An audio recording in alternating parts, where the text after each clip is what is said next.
Imaginez, vous êtes dans une pièce fermée. Devant vous, une machine avec des boutons numérotés de 15 volts à 150 volts. À côté de vous, un homme en blouse blanche vous regarde et vous dit: Votre rôle est simple. Posez des questions à un inconnu dans l'autre pièce. À chaque mauvaise réponse, envoyez-lui une décharge électrique. Augmentez la tension à chaque erreur. Vous entendez la première erreur, vous appuyez sur le bouton. L'homme sursaute. 150 volts, il crie: J'ai mal. 300 volts, il supplie. Arrêtez, j'en peux plus. Mais l'homme en blouse blanche, d'un ton calme et ferme, vous dit simplement: Continuez.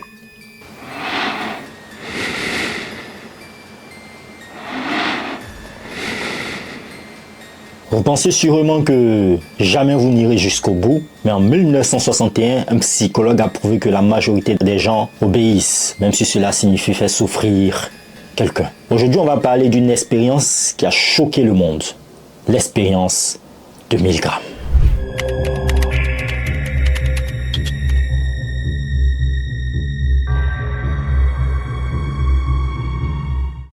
Pourquoi obéissons-nous aveuglément à une autorité? Même si notre conscience nous dit que c'est mal. Restez bien jusqu'au bout, car ce que nous allons découvrir ensemble pourrait changer votre vision de l'humanité, et de vous-même d'ailleurs.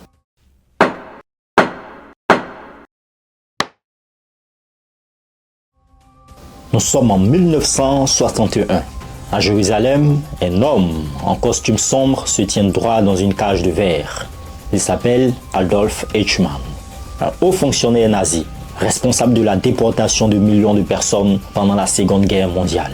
Sa défense: je ne faisais qu'obéir aux ordres.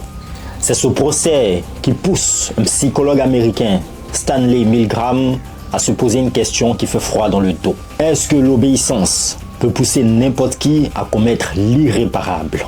Milgram veut savoir si des gens ordinaires, des professeurs, des boulangers, des pères et des mères de famille peuvent infliger de la douleur à un inconnu, simplement parce qu'une figure d'autorité leur ordonne. Son idée: une expérience simple, une mise en scène troublante, un test psychologique qui va changer à jamais notre compréhension de la nature humaine. Et ce qu'il va découvrir va terrifier le monde. Comment se déroule alors cette expérience? Eh bien, c'est ce qu'on va voir. Imaginons que vous soyez l'un des participants. Vous êtes arrivé dans un laboratoire de l'université de Yale en 1961. Vous avez répondu à une annonce disant que l'étude porte sur l'apprentissage. Rien d'inhabituel. Vous êtes accompagné d'un autre homme. Lui, il est là pour participer à l'expérience également. Il semble calme, comme vous. Un volontaire de plus. Vous ne savez pas encore qu'il fait en réalité partie du dispositif. L'homme en blouse blanche, d'un calme neutre et rassurant, vous explique le déroulement de l'expérience. Et il vous dit: L'expérience consiste à étudier l'apprentissage. Vous allez poser des questions à un autre participant, dans une autre pièce. À chaque mauvaise réponse, vous devez envoyer une décharge électrique. Vous devez augmenter l'intensité des chocs à chaque erreur. Tout semble normal. Vous allez simplement poser des questions et appuyer sur un bouton si la réponse est incorrecte. Rien de plus. Mais voilà, l'homme qui est censé répondre aux questions n'est pas là pour répondre. Ce n'est pas un autre participant comme vous le pensez, c'est un complice. Son rôle: faire semblant de répondre mal, de souffrir, de supplier. Il n'est pas en danger, mais vous ne le savez pas encore. L'homme en blouse blanche vous guide vers l'appareil. Il vous explique comment l'utiliser. La machine est imposante, froide, métallique, presque menaçante. L'homme en blouse blanche, d'une voix assez contrôlée, vous dit: Lorsque vous appuyez sur un bouton, vous envoyez une décharge à la personne de l'autre côté. Commencez à faible intensité et augmentez progressivement. L'expérience montre que plus les décharges sont fortes, plus l'apprentissage est efficace. Un murmure inquiétant alors traverse la pièce. Le participant regarde la machine, incertain mais silencieux. Un premier bouton est enfoncé. Le son électrique résonne dans la pièce. Une voix d'au-delà de la paroi semble crier. L'homme réagit, visiblement déstabilisé. Vous appuyez sur le premier bouton. 15 volts. Un son sec. Il n'y a aucune réaction de l'autre côté. Juste un léger mouvement. Mais à chaque nouvelle mauvaise réponse, l'homme dans l'autre pièce se tortille dans son siège. La douleur semble augmenter. À 150 volts, l'autre participant crie: Arrêtez, ça fait trop mal. À 300 volts, il hurle de douleur. Le son des cris s'intensifie et vous sentez la tension monter en vous. Mais l'homme en blouse blanche reste calme. Continuez. L'expérience doit aller jusqu'au bout. Vous devez suivre le protocole. C'est ce que le scientifique vous dit. Les cris de souffrance deviennent insupportables. Vous vous sentez mal. Vous voulez arrêter. Mais l'homme en blouse blanche répète. Continuez. Il faut continuer. Au final, 65% des participants vont jusqu'au bout. Ils infligent une décharge de 450 volts, même lorsque l'autre participant ne répond plus. L'expérience de 1000 grammes ne prouve pas simplement que les gens obéissent. Elle révèle quelque chose de bien plus inquiétant. Oui, de bien plus inquiétant. Qu'est-ce que cela signifie pour la société? Qu'est-ce que cela signifie pour vous et pour moi? Les chiffres sont clairs. 65% des participants ont obéi jusqu'au dernier choc. Le plus puissant, celui de 450 volts. Même lorsque l'homme de l'autre côté ne répondait plus. Oui, ces résultats sont absolument terrifiants.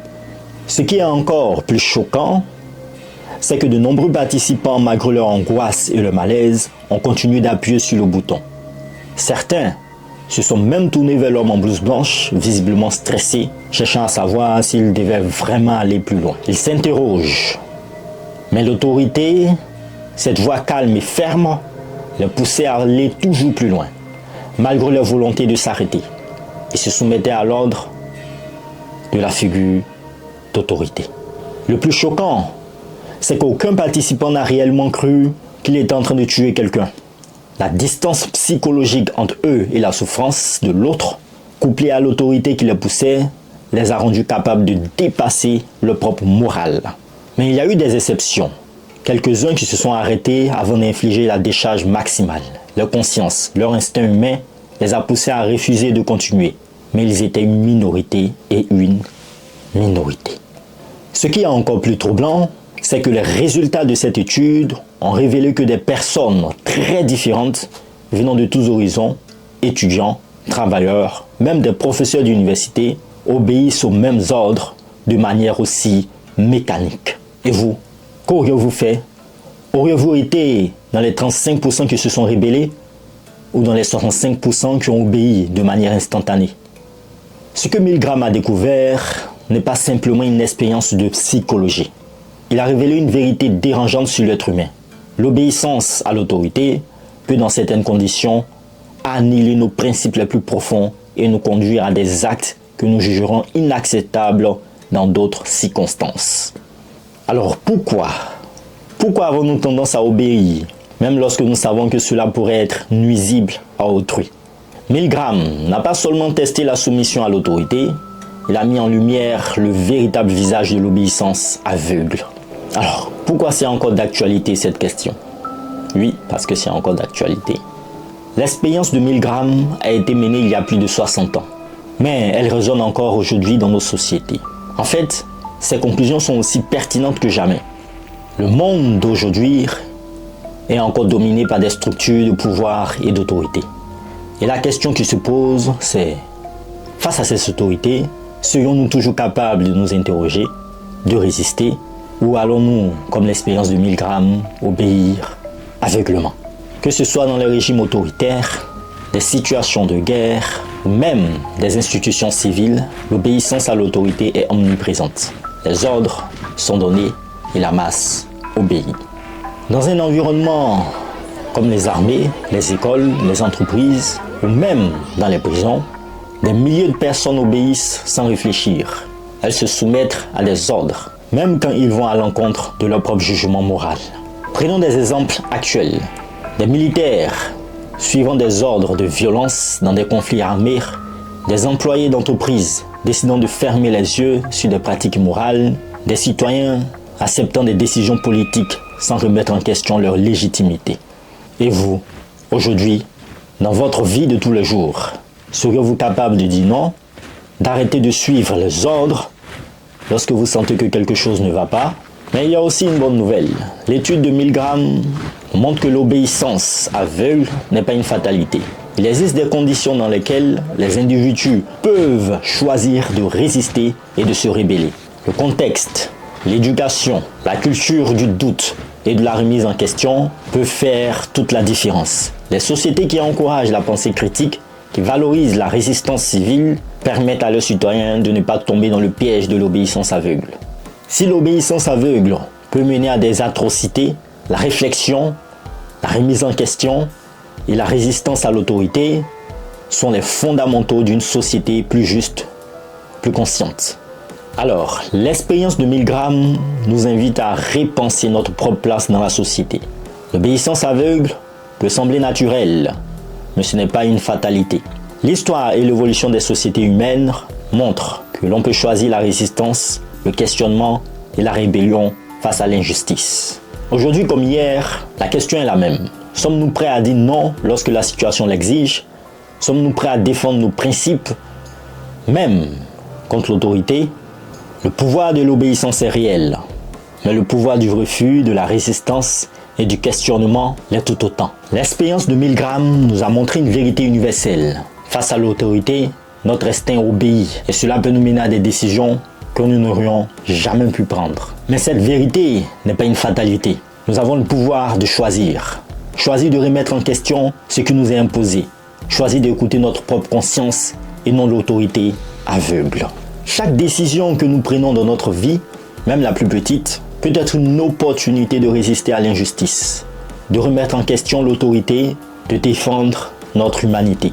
Nous ne sommes pas simplement des obéissants passifs dans un système, nous sommes des acteurs, des citoyens, des penseurs. Et chaque fois que nous choisissons de ne pas suivre aveuglement, nous changeons le cours de notre propre histoire. Que faisons-nous de notre liberté de penser, de décider, de remettre en cause? Et comment, aujourd'hui, allons-nous faire face à l'autorité, aux ordres, aux pressions? L'expérience de Milgram nous a appris une chose importante. L'obéissance n'est pas automatique, n'est pas un choix. Et c'est à nous de choisir, chaque jour, de quel côté de l'histoire nous voulons être.